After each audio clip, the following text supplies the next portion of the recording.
Sea of clouds na parang abot kamay mo lang. Preskong hangin na parang yakap ka ng kalikasan. Tanawin na parang kuha sa panaginip. Yan ang Sagada. Isang lugar na tila inukit ng kalikasan at kasaysayan. Sa video na to, samahan niyo akong bisitahin ang ilan sa mga tourist spots dito sa Sagada. Pupuntahan natin ang Pogo Viewpoint and Campsite upang masaksihan ang majestic sunrise dito. Mag-hiking din tayo papuntang Marlboro Hills na kung saan makakasama din natin ang mga bagong kaibigan at katropa. Ipapakita ko din sa inyo ang dadaanan at aakyatin natin trail. Pero sulit na sulit ang pagod dahil sa ganda ng mga tanawin na makikita dito. At syempre, hindi mawawala sa listahan ang iconic hanging coffins ng Eco Valley. Isang makasaysayan at kakaibang burial tradition ng mga kapatid nating Igorot. Kaya kung gusto mong makatakas kahit sandali sa gulo ng lungsod, magtimpla ka na ng kape. At tara, simulan na natin to. Dahil hindi lang to basta trip, adventure to.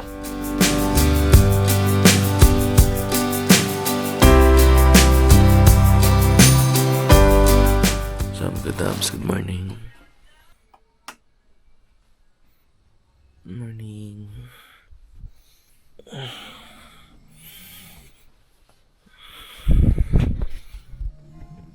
Tulog na tulog po sila.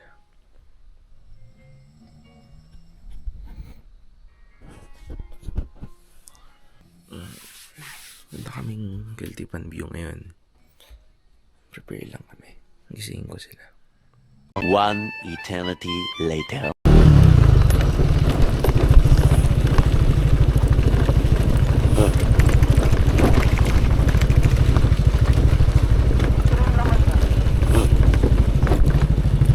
Meron naman tayo, Darwin. Hindi kaya dapat iniwan na lang natin mga motor natin. Ito na naman tayo.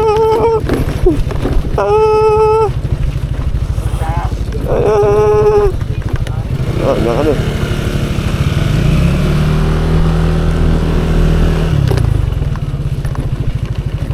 Malalim yan? Hindi.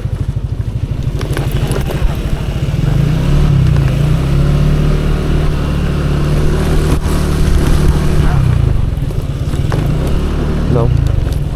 Ikaw yan eh. Ano? Dito pa tayo mawawala. Okay. Dito tayo guys.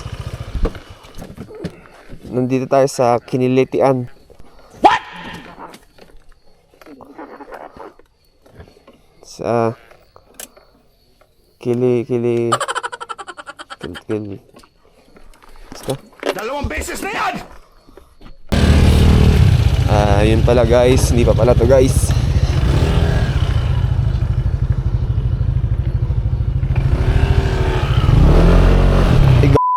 Bruh.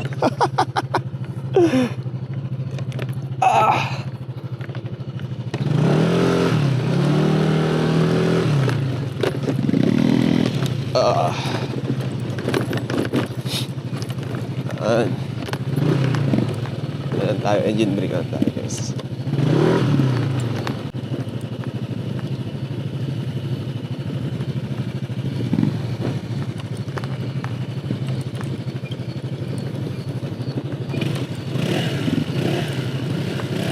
Big.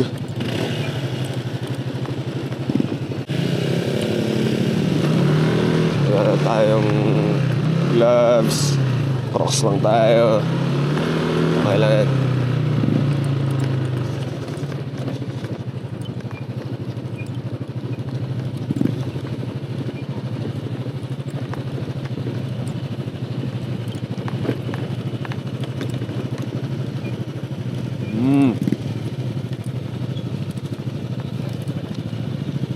Tayo guys. Ganda.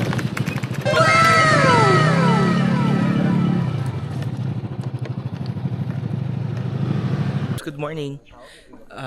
Ayun, so time check 5:20 na. Andito tayo sa may Keltepan Viewpoint. So magsa-sunrise tayo.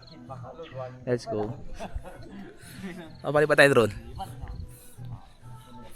What's up, katabs? Tara, bababa tayo dito sa may ano.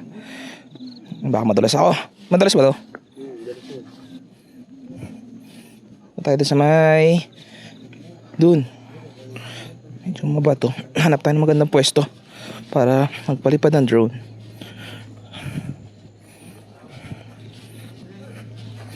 Let's go. Grabe, ang ganda dito. Ayun, no? Sea of clouds. Medyo madulas nga lang. Dahil mahamog.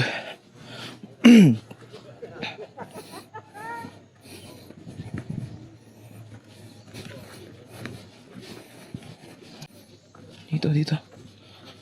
Sana magpakita sa atin yung haring araw. Wow. May pa-heart dito. Kita nyo ba? Kaso ano na siya ng tubig. May tubig. Wow.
Okay.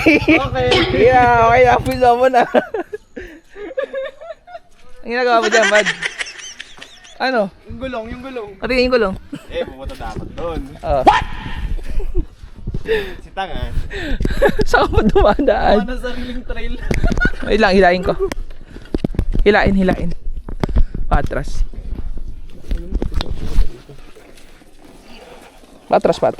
Yan. Dito mo i-maneuver, pabalik dun.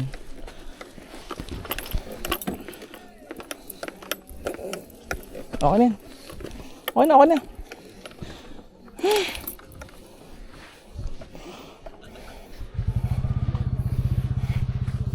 Okay, ayun, nabalahaw siya. Ayun na. So, babalik kami ng ano.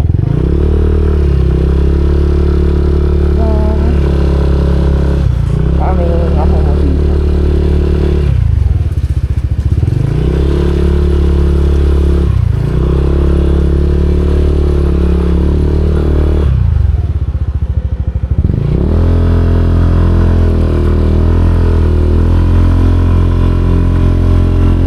Tarik dito. Pero ang ganda. Maganda rin sa Keltepan. Talagang sulit. 50 pesos yung entrance fee.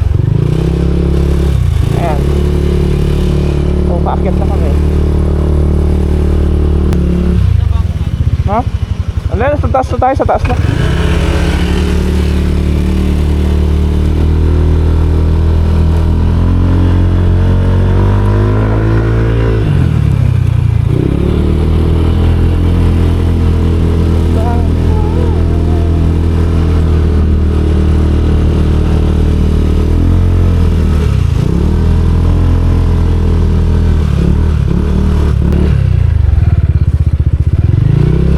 Medyo rough road.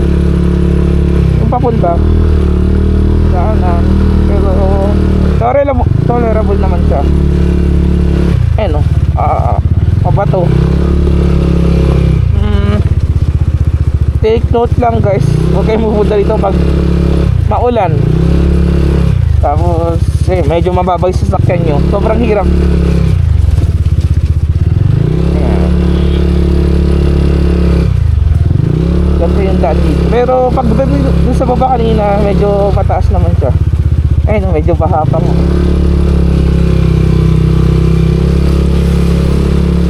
Let's go.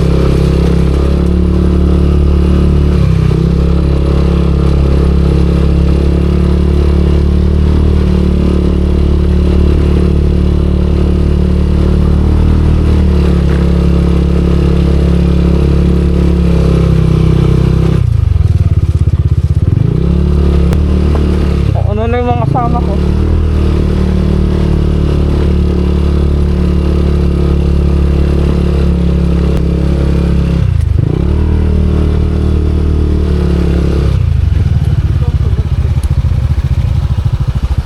One eternity later. Sa login. What's up, Kedabs? Ayun o.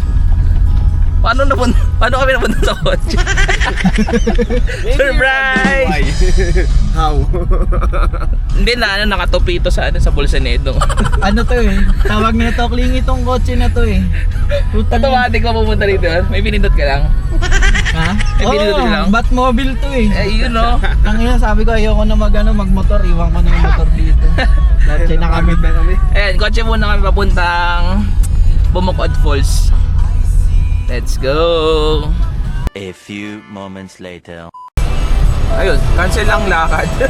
Ang lakas ng ulan. GG ka. Wala kami nabutan na sa falls. Baka maanod lang kami.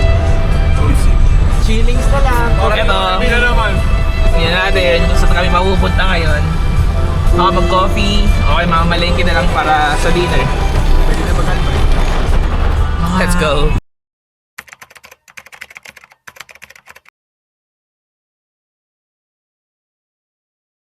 The next day.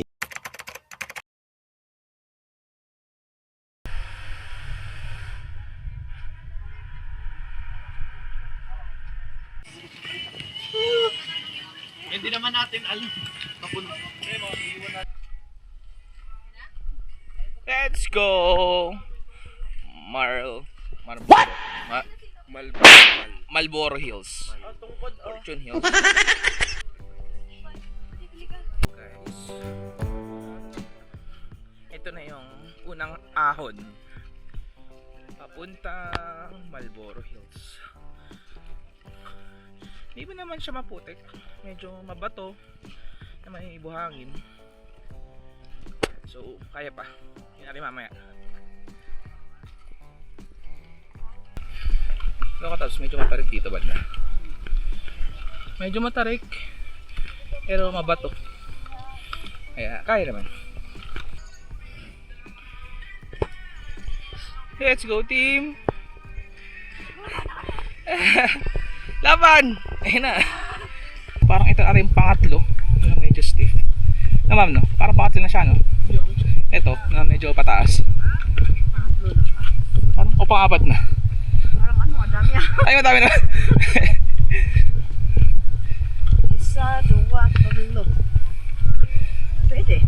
Kasi medyo parang pahaboy iba eh.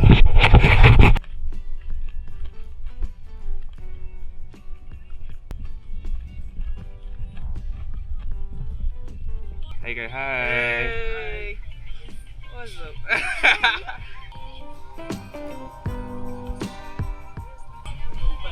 Wala kita sa video na pagod ako. What's up, Sagada?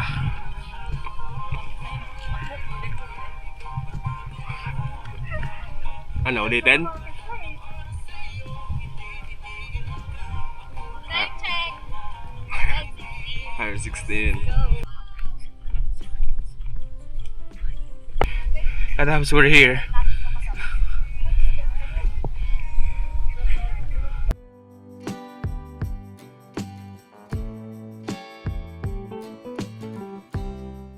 Marlboro Hills, isa sa pinaka-famous na hiking spots dito sa Sagada. From jump-off point, mahigit 30 to 45 minutes na hiking para marating ang peak ng Marlboro. Pero bakit nga ba tinawag na Marlboro Hills? Well, hindi talaga ito ang official name. Local and tourists started calling it Marlboro Hills kasi ayun yung vibe ng lugar. Rolling hills, foggy mornings, at preskong hangin. Parang yun nasa Marlboro Secret advertisements noon. Ganon na ganon yung feels dito. Kaya nag-stick na sila sa ganang tawag. Pero bago maging Marlboro Hills, tinawag muna itong Lamagan Hills ng mga lokal.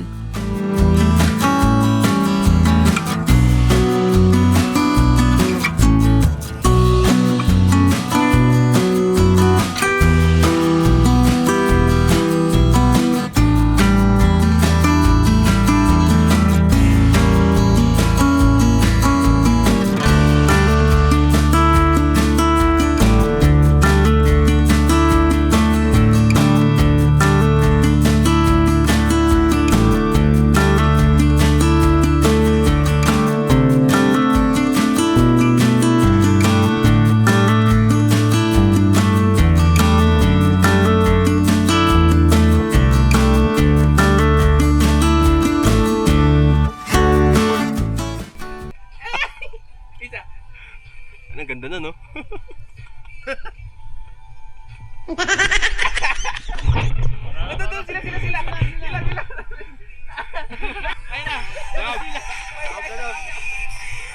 Alden naman, Alden! A few moments later.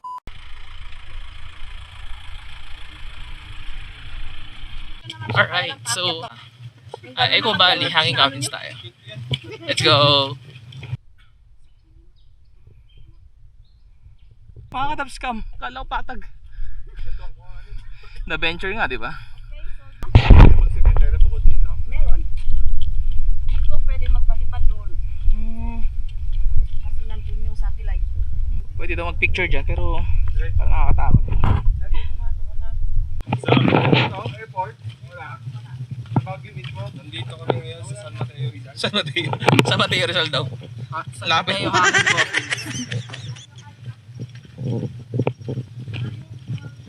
So, mga 30 minutes daw na ano to. Trekking. Ito naman, Pababa na guys, pababa na. Philippines. Ito po. Andun hanggang Tanonga lang. Kaya ibig sabihin, hindi lang po yung hanging coffee sa makikita nyo actually. So, ang sipod dyan, marami pa hanggang sa Lumiang Burial Gate because this is the burial site a long time ago before they introduced the cemetery.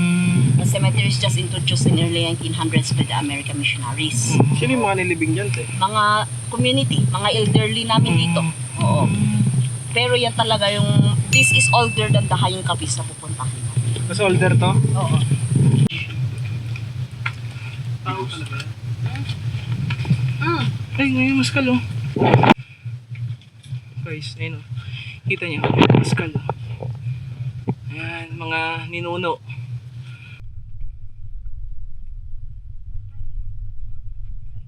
Grabe. Lamig doon sa parte yan ah. May mga buto ah. Yung mga... Parang lamig po ng hangin doon. Baka sumunod po eh no? Meron din po dyan.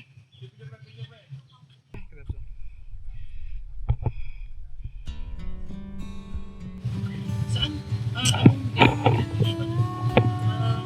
So, pinapakita ni Ate Mayjoy yung mga nilibing doon. Mga itsura ng mga nilibing doon actually meron. Bawal lang talagang kuhanan tsaka i-post. So, yun, traditional and very secret talaga. Hanging Coffins, isa sa pinaka-iconic at mysterious na tourist spots dito sa Sagada. Kung first time mo dito, siguradong mapapawaw ka at mapapaisip rin. Bakit nga ba may kabaong na nakasabit sa bangin? Well, ang hanging coffins ay part ng tradisyon ng mga kapatid nating Igorot, lalo na ang mga Aplai tribe. Sa paniniwala nila, mas mataas ang kabaong, mas malapit sa langit ang kaluluwa. Kaya hindi sila inililibing sa lupa. Isinasabit o inilalagay sa gilid ng bangin o kuweba ang mga taol. Believe it or not, hindi lahat pwedeng mailagay dito. May mga qualifications na sinusunod. Usually, elders lang ng tribe at yung mga may asawa at apo ang pinapayagang ilibing sa ganitong paraan. It's not just the culture, it's sacred tradition. Kung balak mong bisitahin to, prepare for a short hike. Mga 20 to 30 minutes walk mula town proper. Siyempre, depende sa bilis mo. Okay. Hindi lang ito basta tourist spot. Ito ay isang sagradong bahagi ng kultura ng mga taga-Sagada. Kaya habang tinitignan mo ang mga hanging coffins, tandaan mong may kasaysayan, paniniwala at pagmamahal sa tradisyon sa likod ng bawat isa. May mga festivals at cultural celebrations din dito sa Sagada na dapat abangan kapag nagpupunta ka dito. Unang-una dyan ang Itag Festival. Ito ang pinaka-main festival na ginaganap tuwing February, kung saan ipinagdiriwang ang kultura at tradisyonal na itag o smoked pork. Susunod, Begnas Festival.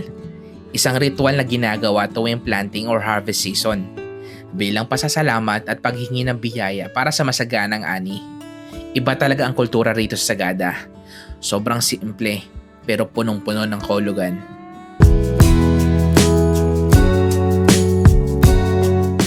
So kadabs, kung first time mo ako mapanood, baka naman pwedeng pa-subscribe sa aking YouTube at Facebook channel. Mag-iwan ka na din ng comment dyan and don't forget to like and share para mas marami pang makapanood ng ating video. Maraming salamat kadabs, abangan ang mga susunod nating adventure.